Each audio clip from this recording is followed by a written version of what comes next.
So have you guys ever like taken like these little eraser caps and like I can't do it anymore. My fingers gotten too big, but when I was like little, I like put them on my fingertips. I have some. I haven't had any in a long time. Now my finger's too big. Don't work. Actually, hold up. Hold up. Gotta really. Oh no. Oh my gosh. It's too big. It doesn't want to go in the hole. Yeah, there we go. It's in.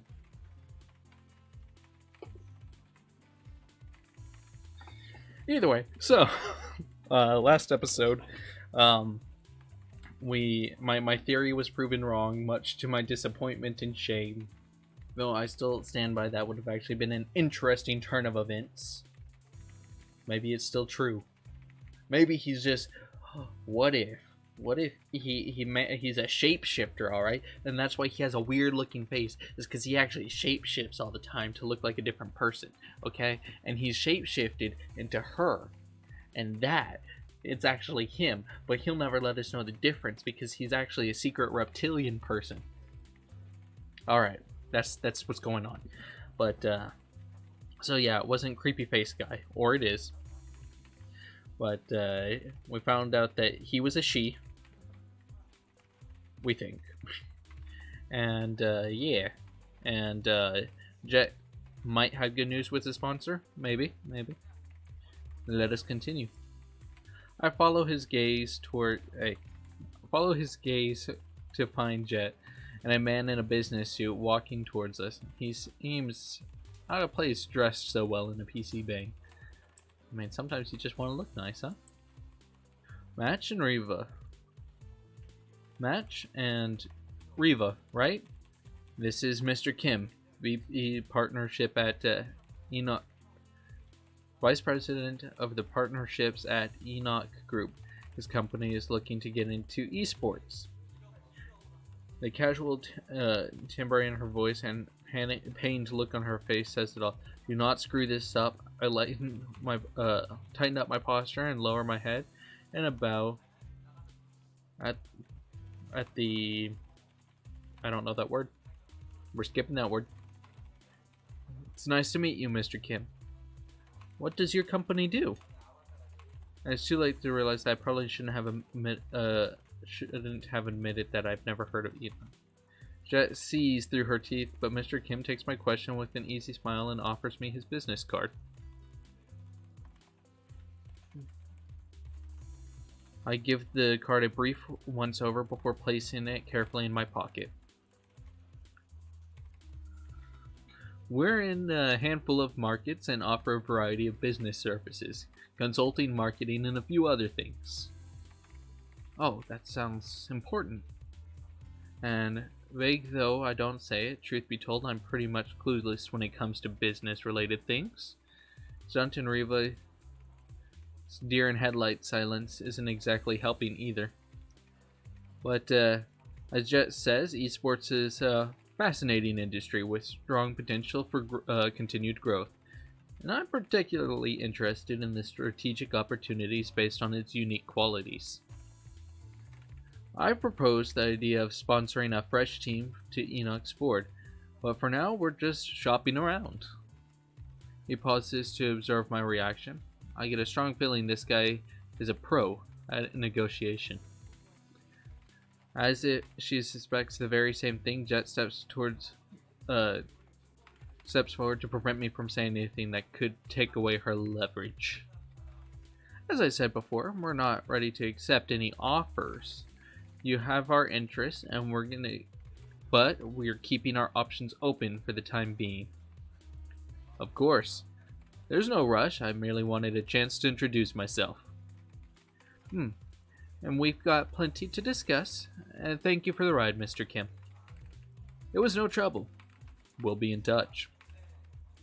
And with that, the businessman departs just as quickly as he arrived. It's only once he's gone that I realize how tense my shoulders are. That guy looks like a secret agent. Or an insider. Can we name our team that? Secret Agents? Is this stunt match? She thumbs in his direction and turns back toward him when I nod. Shut up, Stunt. We're probably going to have to name our team after his company. I mean, I've been coming up with all kinds of mascots and taglines. Team Enoch? That's so lame. With a sigh, Stunt sinks down in his chair. Jet does her best to ignore him. So these are the two you managed to pick up, Stunt and Reva. A cafe whelp and a ladder hero. And a literal who foreigner. Three of us don't have anything to say to that, so she continues. Alright, whatever. We're going to make this work one way or another. All that's left is for us to recruit a coach. Got anyone in mind? Not particularly. VIP hasn't exactly been great for networking outside the team. They're pretty much done for as soon as I leave. The ease which she delivers that judgment leaves me taken back. I guess if she's going to sever ties with her old teammates, she can't afford to second guess herself. A brutal and unfortunate necessity. How do you know Mr. Kim then? We've only just met. I've asked around if anyone knew of a decent sponsorship opportunity, and an old Brood War friend pointed me in his direction. Fortunate. My coach should be relatively easy to acquire with the word that a sponsor is ready to back us. Reva stares unblinking at no one in particular. It's a little creepy how calculating she looks. Right. Anyway, I can handle the rest. You three need to focus on practice. Hear me? Yep. Yes. Yep. Good. I'll keep you posted on developments. If everything goes as planned, we'll be registered and ready to rock by the week's end.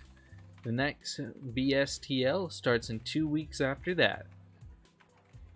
I keep changing their voices, and I apologize. I realize this. It bothers me too. Don't judge me. The fire burning in Jet's eye is a refreshing sight. I can only promise so much to Stunt and Reva, but for them to see a proven player like Jet behind the team has to be motivating. I need to get back to VIP's team house. It's about time I let them know that I'm not re-signing. Match, I give these two my number. Text me if you need something. Before I can respond, Jet is halfway out the door. Rather than dwell on her words and sit in silence, Stunt bounds to his feet and clenches his fist forward. You hear me, chumps? You heard her, chumps. More practice. I'm afraid not. I must be getting home. Jet is not the only one with preparations to make. Yeah, same. Don't let us stop you, though. Fine. Let it be known, when I begged and pleaded for practice partners, I was cruelly denied my own teammates. Stunt theatrically complains, don't end until I follow Reva out onto the streets. Through the door's window, he gives us a sour face and then returns to his PC. He's a bit childish. Well, he is still a kid. The two of us start heading in the same direction by coincidence, though neither of us bring it up as we share a simple conversation. I ask her about build orders, and she asks me about foreign tournaments. Reva reacts with surprise when I inform her that the antics of foreign FPS pro gamers.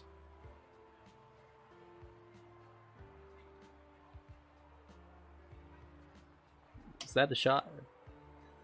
Is that an attack at me?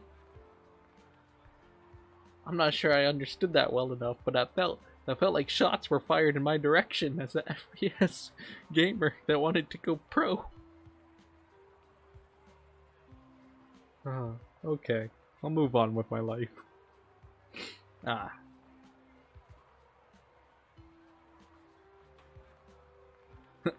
Would shouting insults at each other mid-match not disrupt their ability to communicate? No idea. All I know is that they get loud enough to hear from the open bracket area. Curious.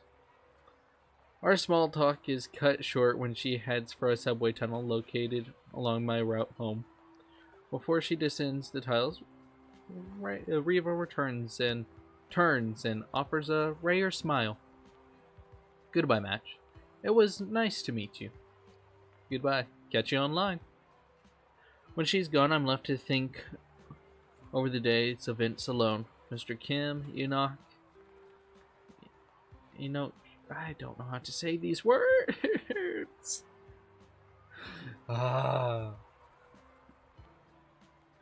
This is all too good to be true. It feels right to be wary. Too many aspiring programmers have had their fledgling careers dashed to pieces by stupid mistakes and broken promises. I can't let myself be one of them. Maybe I've earned a chance to rest, to congratulate myself. But I won't. Not yet.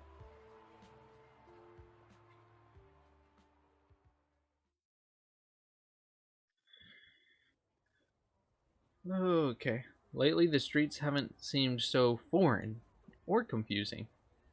Might be because I stick to the same route every time I walk to Golden Zone Fire, but I like to think I've really started to figure out life as a foreigner. I've settled into a routine that works for me. A few hours of ladder in the morning, then I hang out at the cafe with whoever shows up that day, practice, talk strategies, maybe grab some food, and then go our separate ways. It's enough to satisfy me, while still offering plenty of free time to keep from burning out. It's not a champion's regimen, but it should suffice, hopefully. Jet is always pushing me to practice longer, but it's hard to see the point. What's 10 hours going to do for me that 6 hours doesn't? Well,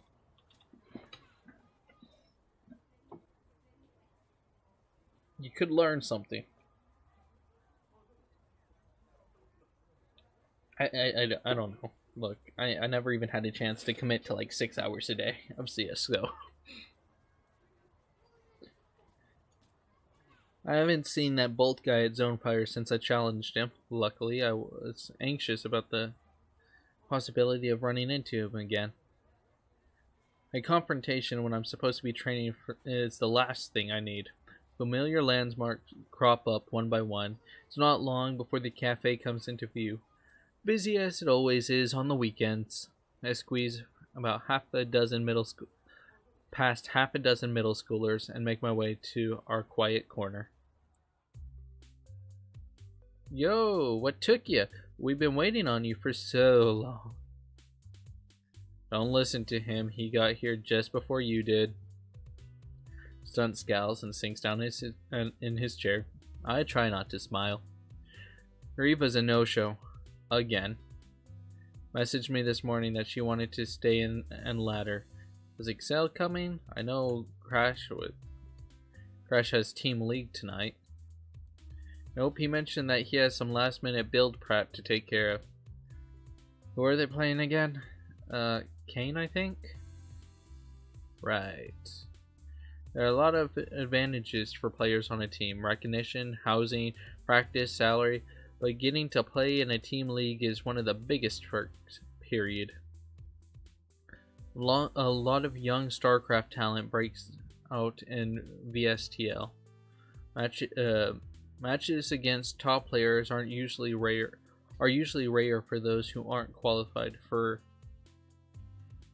VSL, but not in Team League. For an amateur, a win there is more than a sign of good things to come. Did Cell tell you anything about his team's plan? Jet shakes her head before successfully snatching Stunt's phone out of his hand. She rolls it in a space between her fingers and turns back to me.